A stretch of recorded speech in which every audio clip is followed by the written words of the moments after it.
जय हिंद दोस्तों, स्वागत है आपका इस स्मार्ट लड़के के स्मार्ट चैनल के इस स्मार्ट सी वीडियो में। और दोस्तों, आप लोग के लगातार कमेंट हमारे वीडियोस पे मिल रहे थे कि सर 15 दिन के अंदर मैथ्स कैसे तैयार करें।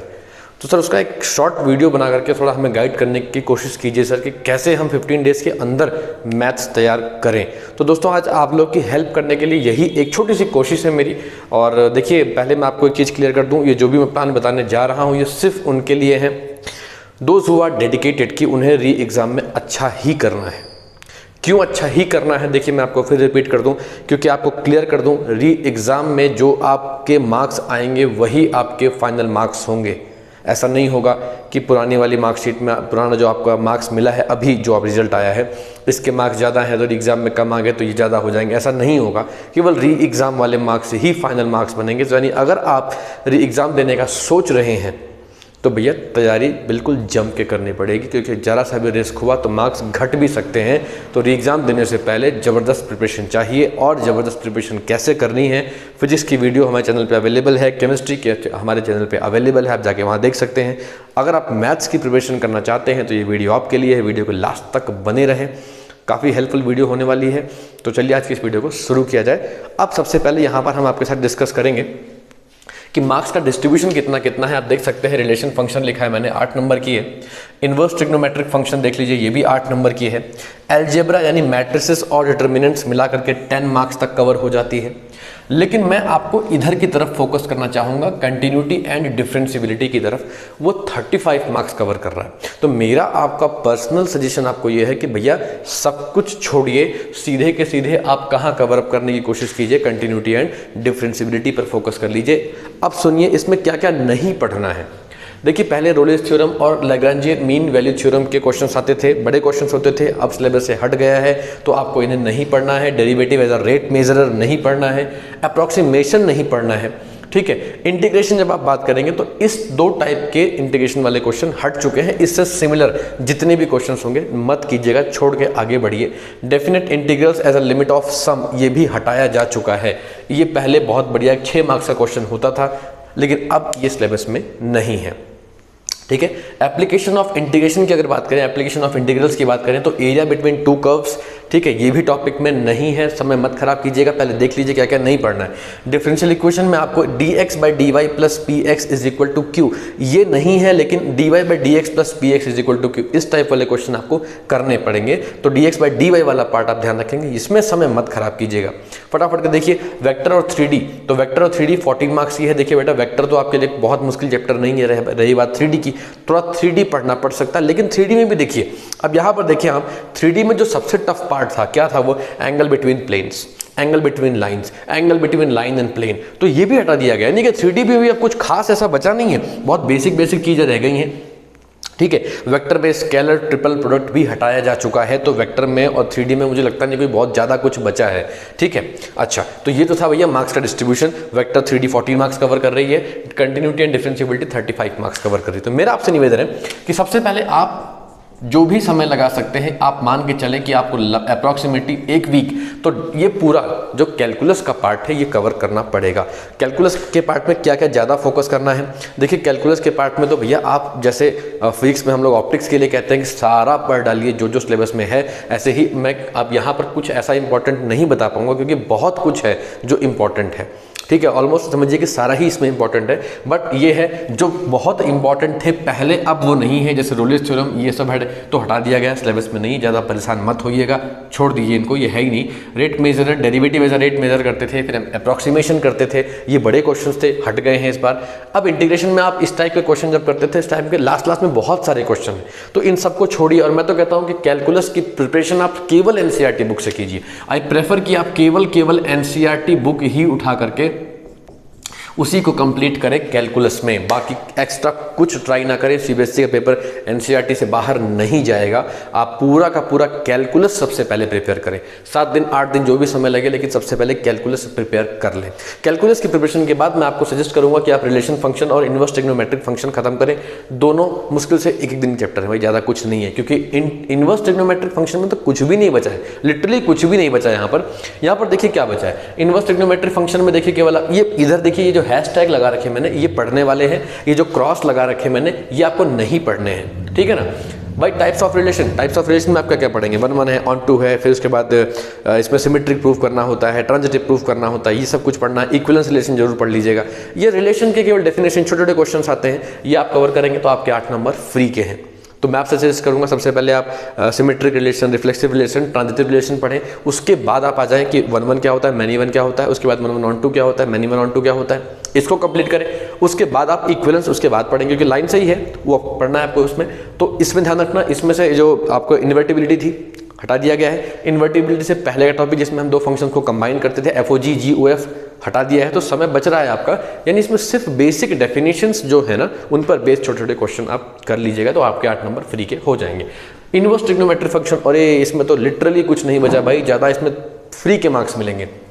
कारण क्या है, इनवर्स ट्रिग्नोमेट्रिक फंक्शन में जो प्रॉपर्टी बेस्ड क्वेश्चन थे पूरे हट चुके हैं, फॉर्मूला हट चुके हैं, केवल क्या बचे हैं, डेफिनेशंस बची हैं। आप डेफिनेशन को छोड़ दीजिएगा, ये भी मत तैयार कीजिएगा। क्या तैयार कीजिएगा, प्रिंसिपल वैल्यू कैसे निकालते हैं और डोमेन कैसे निकालते हैं, सिर्फ 2 चीज़। बहुत छोटे, लिटरली बहुत छोटे छोटे क्वेश्चन है, 2 मार्क्स के क्वेश्चन भी आएंगे, 3 मार्क्स के क्वेश्चन भी आएंगे। तो इतने छोटे होते हैं कि आप क्वाड्रेंट रूल पता है, आपको बेसिक, आपको ट्रिग्नोमेट्री आती है, तो आप तुरंत इसका आंसर निकाल सकते हैं। तो कैलकुलस की प्रिपरेशन के बाद भाई 8 नंबर ही आपके लिए बिल्कुल फ्री का है। अब नीचे आ जाओ, अलजेब्रा को देखो जरा। मैट्रिसेस में मुझे लगता है कि जो सबसे मुश्किल चीज़ थी, आप भी शायद ध्यान होगा अगर, तो इसमें एक सबसे बड़ा क्वेश्चन जो मैट्रिसेस में आता था, मैं बता दूं आपको, वो आया करता था ए इनवर्स निकालना। एलिमेंट्री ऑपरेशन से ए इनवर्स निकालना काफ़ी बड़ा क्वेश्चन होता था, 7-8 स्टेप में उसके आंसर निकला करते थे। वो सिलेबस से हट चुका है, काफ़ी समय कंज्यूम करता था, बट वो सिलेबस से रिड्यूस किया जा चुका है, वो सिलेबस पे नहीं है। अब मैट्रिसेस में केवल बेसिक चीज़ें रह गई हैं, एडिशन, मल्टीप्लिकेशन और नॉर्मल ही इसमें क्वेश्चंस रह गए हैं। सिमेट्रिक और प्रूफ करना, सिमेट्रिक और स्क्यू सिमेट्रिक वाला टॉपिक भी इसमें है। तो ए इनवर्स निकालना एलिमेंट्री ऑपरेशन से हट चुका है। क्यों हट चुका है, क्योंकि वो चीज़ यहाँ शिफ्ट हो गई है।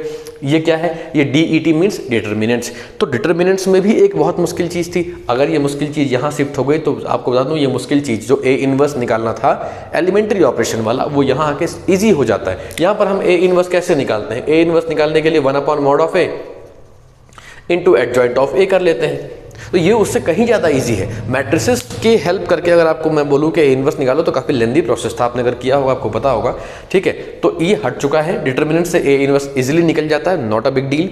लेकिन डिटर्मिनेंट्स में जब हम प्रॉपर्टी के बेस पे प्रूविंग आती है कि भैया प्रॉपर्टी के हिसाब से ये प्रूव कीजिए, ठीक है, एक डिटर्मिनेंट दे देगा, बोलेगा इज इक्वल टू 0 प्रूफ करो, तो भाई क्या करोगे आप, कोई 2 रो कोई कॉलम आइडेंटिकल करोगे, या किसी एक रो या किसी एक कॉलम के मैक्सिमम नंबर ऑफ एलिमेंट्स को 0 करोगे, है ना।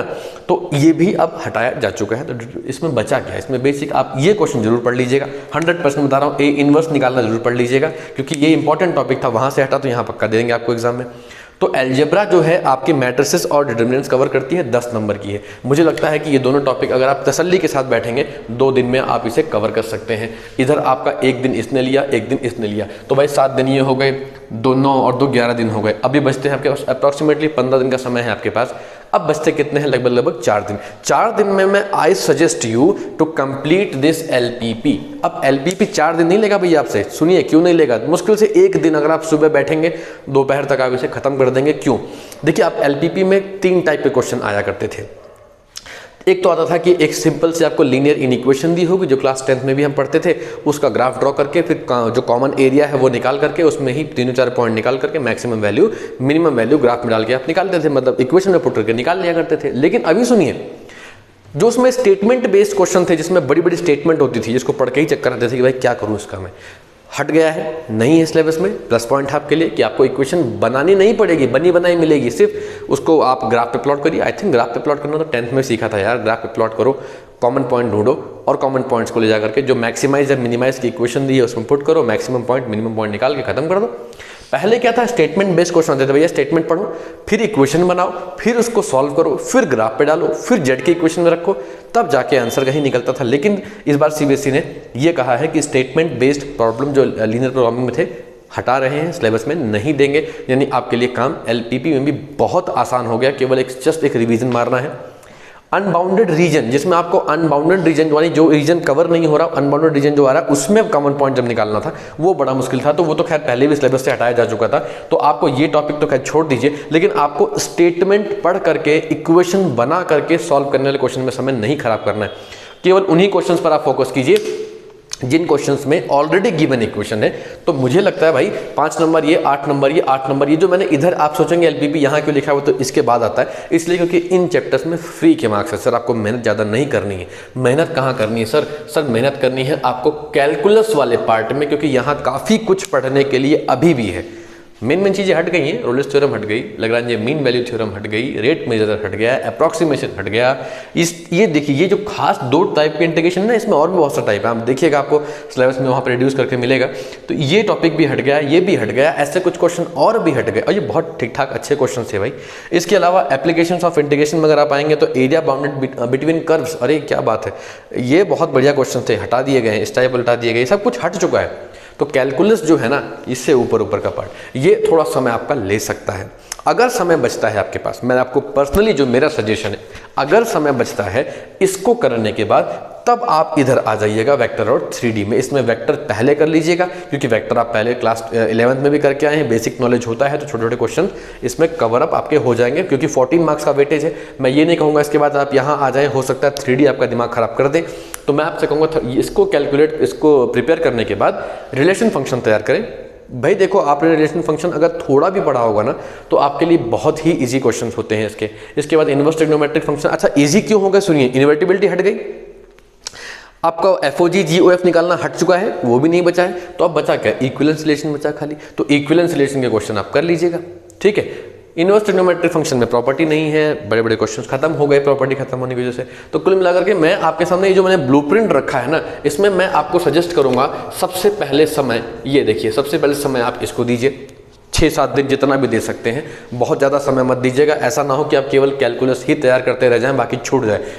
35 नंबर है भैया, और गारंटी है कि 35 में से 35 ला भी नहीं पाओगे। 35 आ भी गए ना अगर 80 में से, तो फायदा क्या हुआ री एग्जाम का, कोई बात नहीं। इधर आइए, इधर। इसके बाद रिलेशन फंक्शन तैयार कीजिए, तो 35 उधर से मिले आपको, ठीक है। 8 + 8 16 है ना, 16 और प्लस ये आपका 10, तो ये 26 मार्क्स आपको इन्होंने कवर अप करा दिया, ठीक है। 5 मार्क्स आपको एलपीपी जो है ना, ये फ्री के देके जाएगी, तो ये हो जाएगा आपके पास 40।